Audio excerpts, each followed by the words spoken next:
যে সূর্যমুখী আপনাদেরকে ওয়েলকাম জানাচ্ছে রিভার ভিউ রেস্টুরেন্টে। নদীর যে চর পড়েছে হুম সেই চরের মধ্যে এই ভদ্রলোক একটা বাগান করছে। তার বাগানে অনেক ধরনের ফল ফলাদি আছে।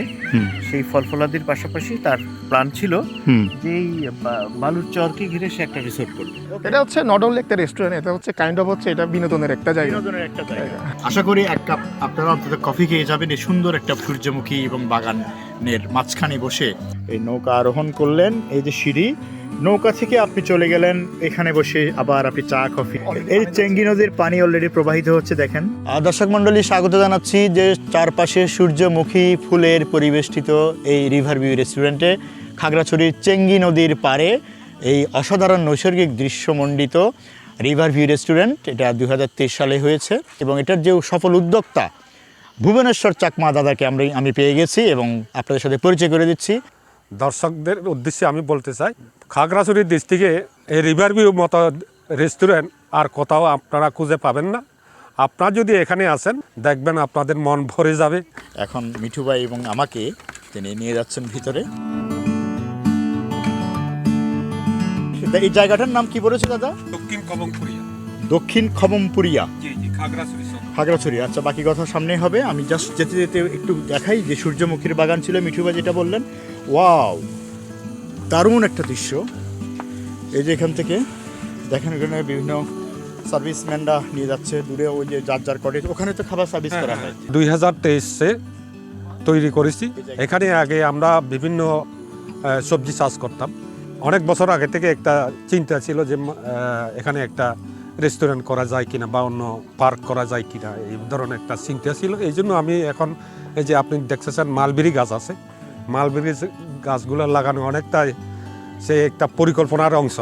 এখানে আপনার আছে বাগান বিলাস, মেলাপটিয়াম, ড্যামসেল, ডালিয়া, জেনিয়া, আরও অনেক প্রকারের ফুল আছে।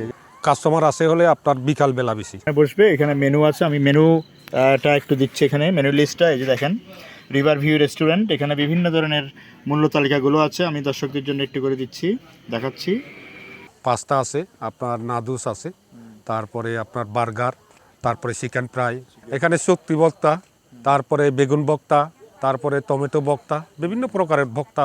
এবং পুরো আবহাওয়াটা আমি আরেকবার দেখাচ্ছি। এখানে এই যে বিভিন্ন ফুলের নাম বলেছে যেগুলো দাদা এখানে দেখেন, পাহাড়ের প্রতিটা খোপে খোপে এরকম এই যে ছন ছন দিয়ে করা। বর্ষাকালে কি করা হয় যেটা বলছিলেন? হ্যাঁ, বর্ষাকালে এখানে পানি ওঠে।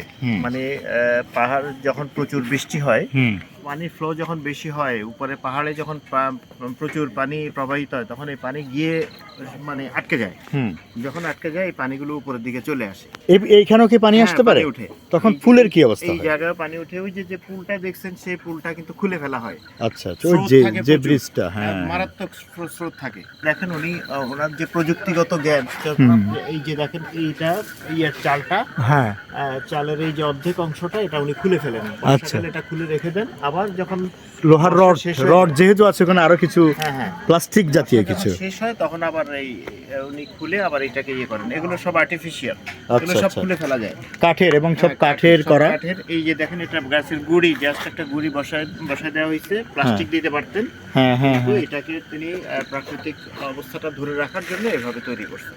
প্রচুর কাজ করেন। অন্যান্য ইয়ারা আছে না যে লোকজন দিয়ে কাজ করান, এই যে দেখেন উনি এখনো কাজের ইয়েতে আছেন। এই যে বৌদি, হ্যাঁ, এখনো অলরেডি ফিল্ডে যে দেখতে পাচ্ছি আছেন উনি সারাক্ষণ। এই যে রাতেও কিন্তু পানি দেন, এই দিনের বেলা মানে ওনার পরিশ্রমী, প্রচুর পরিশ্রমী। আচ্ছা, দেখতে পাচ্ছি যে বৌদি অলরেডি এখনো কাজ করছেন, এই যে আগাছা দমন করছেন বা বিভিন্ন পরিচর্যা, যেটা এই যে রাতের বেলা, এখন রাতও প্রায় 8টার ছুঁই মেবি।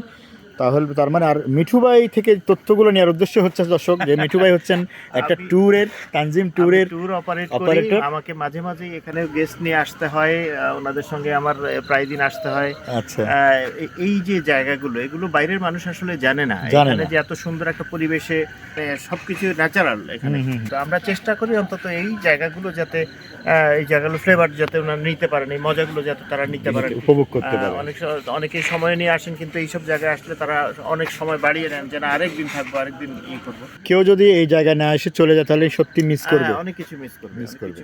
তো দেখা যাক, আমরা একটু ভিতরে চেষ্টা করবো যাওয়ার। একটা তথ্য, সেটা কি দাদা যেটা বললেন? হচ্ছে মালবেরি তুত গাছ বলা হয় এই গাছটাকে। এই গাছের পাতা দিয়ে ইয়ে হয়, আপনার রেশম চাষ হয়, রে- রেশমের রে- পোকা, রেশম চাষ হয় রেশম এই গাছ এই দিয়ে গাছ নাকি রেশম পোকার অর্থাৎ রেশম যে একটা আমাদের সুতা হ্যাঁ, হ্যাঁ। রেশম শিল্প সেটার কাজ করা হয় একটু এই রাতের দৃশ্য। তারপর আমি দেখাচ্ছি যে এইখানে কি জানি একটা গোটা গোটা ধরেছে, হ্যাঁ, এইগুলো হচ্ছে মালবেরি। মালবেরি বলা হয়, এই জন্য গাছ থেকে অফল মালবেরি ছেঁড়া নিষেধ লেখা আছে এখানে।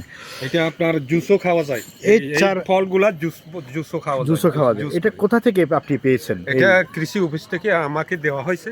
আচ্ছা, এখানে আমার প্রায় 1200 গাছ কৃষি অফিস থেকে আপনাদের সহযোগিতা করছে। সহযোগিতা করছে। ওনার পিছনে বিশাল বাগান আছে। পিছনে কি বাগান আছে? একটু নাস্তা করেন, তারপরে আমরা নাস্তা সমস্যা না, আমরা এই জিনিস তুলে রাখছি, আমার কাছে ভালো লাগছে এটাই। দাদা অলরেডি নাস্তা নিয়ে আসছেন কোন ফাঁকে। দাদা এই নাস্তাটা কি নাম বলেন তো? এটা হচ্ছে নাটুস। এটা নাসুস বলে আর কি। নাসুস। এটা খাবার মানে মুখরোচক খাবার।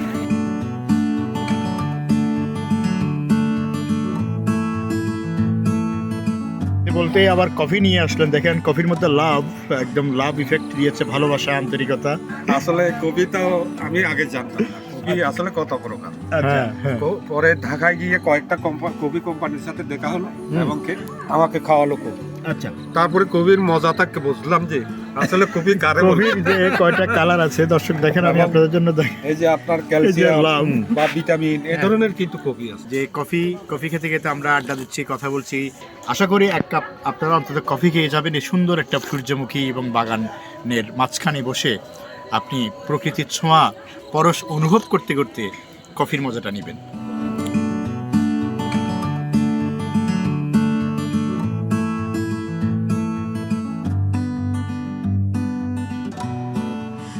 দর্শক আসলে এই যে আমি এখন একদম ফিল্ডে চলে আসছি, যে রিভারভিউ রেস্টুরেন্টে দেখলাম বালুচরে, অর্থাৎ এই বালির চর দেখতে যেমন লাইটিং করা হয়েছে। আমি একটু এটার অন্যতম উদ্যোক্তা কৌশিক চাকমা বাবুর সাথে কথা বলছি। তো আসলে এটা মূলত করার কারণ হচ্ছে আমি একটা হচ্ছে বিচ টাইপের যে ভাইবটা হচ্ছে নিয়ে আসার জন্য আমি এখানে চেষ্টা করছিলাম। তো আমি হচ্ছে ইন্ডিয়া হচ্ছে গোয়াতে ঘুরছিলাম, প্লাস হচ্ছে আমি ইন্দোনেশিয়া ইন্দোনেশিয়া বালি আর কি। এখানে হচ্ছে বিচ টাইপের এলাকাগুলো হচ্ছে অনেক সুন্দর করে ওরা ডেকোরেট করে। তো আমি চিন্তা করলাম যেহেতু আমাদের পাশে হচ্ছে প্রাকৃতিক পরিবেশ আসে, পাশে হচ্ছে চেঙ্গি নদী আসে, আর পাশে হচ্ছে খাল আসে আমাদের, তারপর সাথে হচ্ছে আমাদের বালিচর। তো আমরা তো চেষ্টা করলেও তো করতে পারি এরকম। তো এই মূলত হচ্ছে এই কনসেপ্টটার থেকে হচ্ছে আমরা মূলত এটা করা আর কি। এটা হচ্ছে নট অনলি একটা রেস্টুরেন্ট, এটা হচ্ছে কাইন্ড অফ হচ্ছে এটা বিনোদনের একটা জায়গা। এটা কি, এই জিনিসটা কি আপনি একটু বলেন তো? এগুলো হচ্ছে আমাদের হচ্ছে নতুন একটা কনসেপ্ট আর কি। হ্যাঁ, এটা হচ্ছে আমার এটা হচ্ছে ফ্লোটিং একটা লাউঞ্জ আর কি। আচ্ছা, এখানে বসে হচ্ছে গল্প হাঁটতে করতে পারে, হাঁটতে। আড্ডা দিতে পারে। ও আচ্ছা, বসে এটা খেতে পারে। দর্শক আজ বসে আড্ডা দেওয়ার জন্য একটু কাছে যাচ্ছি। নিচে হচ্ছে চেঙ্গি নদী, যে কৌশিক বাবু দেখাচ্ছেন, যে দেখেন এই যে একটা নৌকা, এই যে নৌকা দিয়ে, অর্থাৎ এখানে নৌকা দিয়ে আপনি উঠবেন। দেখেন এখানে রেস্টুরেন্ট থেকে আপনি নামবেন, নেমে এই পাশ দিয়ে যাওয়ার সময় একটু ডানে ন্যাচারাল একেবারে রিয়েল একটা নৌকা দিয়ে আপনি, এই যে নৌকাকে সিঁড়ি বানানো হলো, দেখেন কি শৈল্পিক একটা কাজ, অর্থাৎ একেবারে বাঙালিয়ানা সংস্কৃতি। নৌকার উপরে এই পাটাতন দিয়ে আপনি উঠে এই নৌকা আরোহণ করলেন, এই যে সিঁড়ি, নৌকা থেকে আপনি চলে গেলেন এখানে বসে আবার আপনি চা কফি, বন্ধু বান্ধব বা কাপল। আর এখানে নিচে হচ্ছে পানি এই চেঙ্গি নদীর পানি অলরেডি প্রবাহিত হচ্ছে, দেখেন এই চেঙ্গি নদীর পানি প্রবাহিত হচ্ছে নিচে। কৌশিক বাবু যেটা আমাকে দেখানোর জন্য এই জায়গায় অনুরোধ করলেন, দেখেন ওদিকে আসা যাওয়ার রাস্তা। এবং বর্ষাকালে কিন্তু এখানে তৈ পানি, কিন্তু এখানে কিন্তু অনেক পানি উঠে। ওনারা বললেন সিজনাল একটা রেস্টুরেন্ট, সিজনাল রেস্টুরেন্ট, ওই সময় বন্ধ থাকে। তো আপনারা এই শীতের সিজনগুলো আপনারা এনজয় করবেন।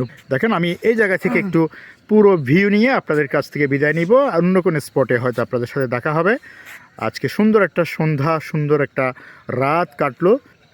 আমাদের সাইফুদ্দিন মিঠু ভাইয়ের প্রতি কৃতজ্ঞতা যে তিনি এরকম একটা জায়গা আমাকে এনেছেন। আমি আসলে সেটা খুব মিস করতাম যদি এটা না দেখতাম। রিভারভিউ রেস্টুরেন্ট, আপনারা যারা ট্যুরিস্টগণ আসবেন বা যারা বাসিন্দারা এখনও জানেন না এখানকার, তারাই আসবেন এখানে এসে এক কাপ চা কফি বা বিভিন্ন নাস্তা বা লাঞ্চ ডিনার করবেন। আশা করি আপনাদের মনটা জুড়িয়ে যাবে। এই হচ্ছে আপাতত এই পর্বে, আপনাদের সাথে নেক্সট টাইম দেখা হবে। খোদা হাফেজ।